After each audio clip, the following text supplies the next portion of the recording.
Breaking news involving Tiger Woods under arrest for DUI following a crash near his home in Florida. Police responding to the scene, Tiger Woods rolling his SUV onto its side. Woods can be seen there in the background. Tonight, Woods is now behind bars, accused of speeding and driving under the influence.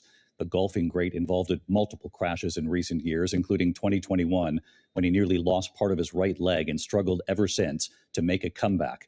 ABC's Victor Kendo leading us off tonight with what we know so far. Tonight, Tiger Woods facing DUI charges after authorities say he crashed and rolled his Land Rover this afternoon. Our DUI investigators came to the scene here, and Mr. Woods did exemplify signs of impairment. Martin County sheriffs say Woods was traveling at a high rate of speed and overtook a truck on a two-lane road on Jupiter Island, not far from his house. Mr. Woods was overtaking him at a high rate of speed before he clipped the back end and rolled his vehicle over on the driver's door. The individual driving that Land Rover was able to crawl out the passenger door of the car and was identified to be Mr. Tiger Woods. Tiger Woods just crawled out of a rolled over truck 1 week before the Masters. 50 years old, billionaire, and still doing this. This is DTV. Let's get into it. All right, so here's what we know. This all happened yesterday, March 27th on Jupiter Island, Florida. Tiger Woods was driving in his Land Rover in a place that I'm pretty sure he's very familiar with. And at some point, he hits another vehicle. Now, we don't know who's at fault here, but Tiger eventually has to crawl out of his car, literally, because it's rolled over at this point. Now, for those who don't know, Jupiter Island is in Martin County, Florida. So, of course, the sheriff shows up, they take a look at him, and they think that he's impaired. So they arrest him on suspicion of DUI with property damage. But here's where it gets sticky. Tiger Woods refused and he refused a blood test. Now I need everyone to just sit with that for a second because that tells the story all by itself. Our DUI investigators came to the scene here, and Mr. Woods did exemplify signs of impairment. They did several tests on him. Of course, he did explain the injuries and the surgeries that he had. We did take that into account. But they did do some in-depth roadside tests, and when it was determined, he was placed under arrest and taken to the Martin County Jail. At the Martin County Jail, and even on scene, we really weren't suspicious of alcohol being involved in this case, and that proved to be true at the jail.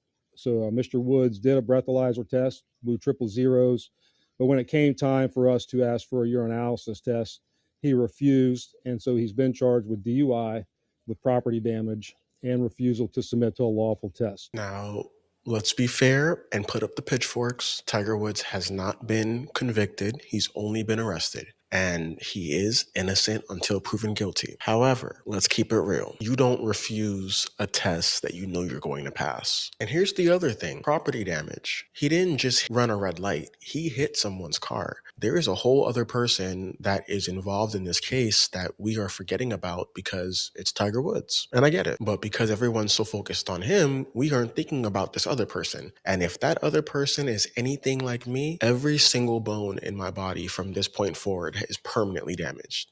My life has been fundamentally changed and I need severe mental counseling. Tiger Woods is going to be paying every single bill that I owe for the rest of my life. But that's just me. Back to the point of all this, there has to be some form of accountability because this is not the first time that Tiger Woods has been involved in something like this. Now I gotta take everyone back because this isn't new. Suspected of driving under the influence. Sir, will you please state your full name? Tom Woods. Your police found Woods asleep in his car with 2 flat tires and damaged wheel rims, appearing disoriented. He does admit, according to police, being on 4 prescription medications, including Vicodin. Have you taken any medication today? Yeah.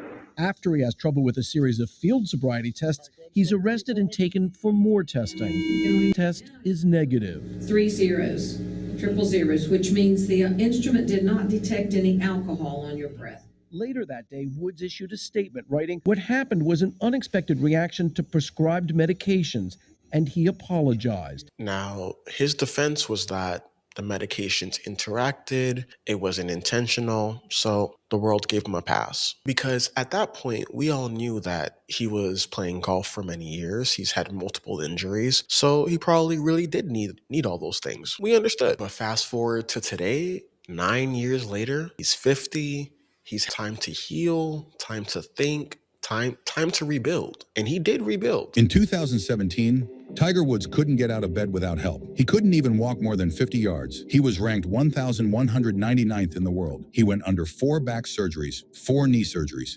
spinal fusion as a last resort. He texted his friend, "I'm done. I won't play golf again." Even sitting at the 2017 Masters Champions dinner, he told players, "I'm done. This is it." But then, in 2018, he started learning to walk again, to swing again. He started climbing back up rankings. 2019 Masters Sunday, first major in 11 years, first Masters in 14 years, first major coming from behind. Tiger hugged his son Charlie in the exact spot he hugged his dad 22 years earlier. His actual words after winning, "My kids got to see their dad win a major. I'm not just the YouTube golfer anymore. From can't walk to can't lose to Masters champion. From 1,199th to Masters champion.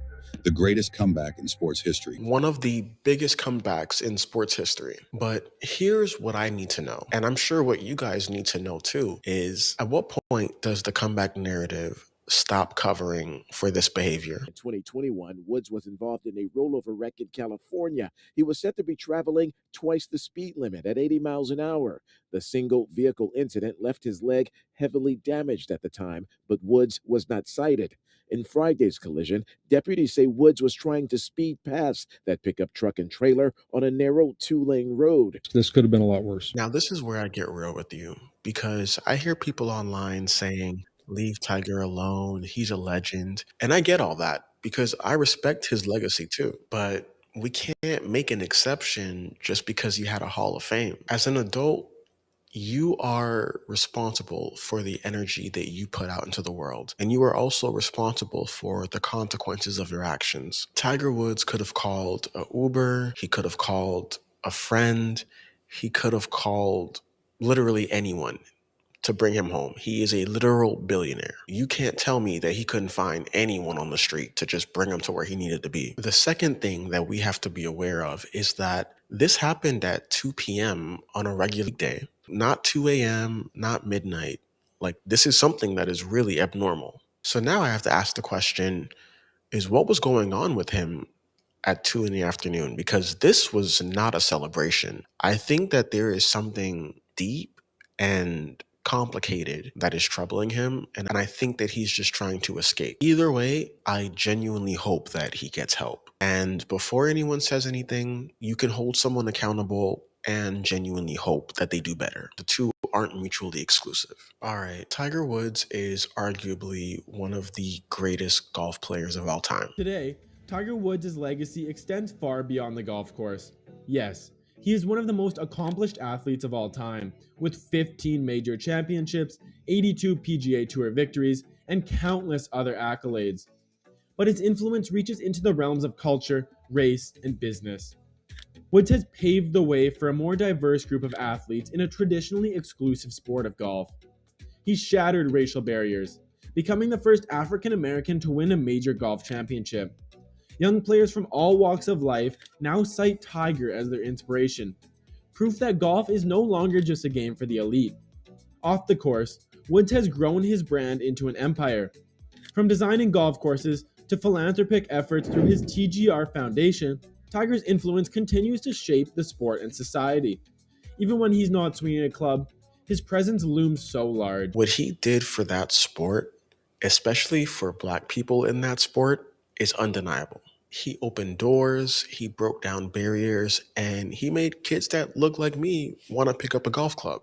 That legacy is real, but legacy and accountability live in the same house. You don't get to cash out that accountability check every time you make a destructive choice. At some point, especially at 50 years old, that lesson has to land.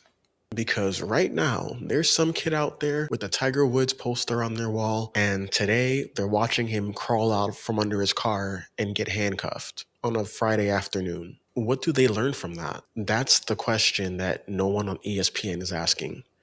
But we asked that question here. So here's where I stand. Tiger Woods is a legend. Full stop. But a legend can still make decisions that put other people in danger. Those two things can both be true. My verdict, Tiger Woods needs accountability, he needs support, and he needs to get it together. Because the next crash that he has, he might not be crawling out of it. Now, I want to hear from you. Put in the comments legend if you think Tiger Woods deserves respect no matter what. And put accountability in the comments if you think that that pass has expired. This is DTV, and I'm out.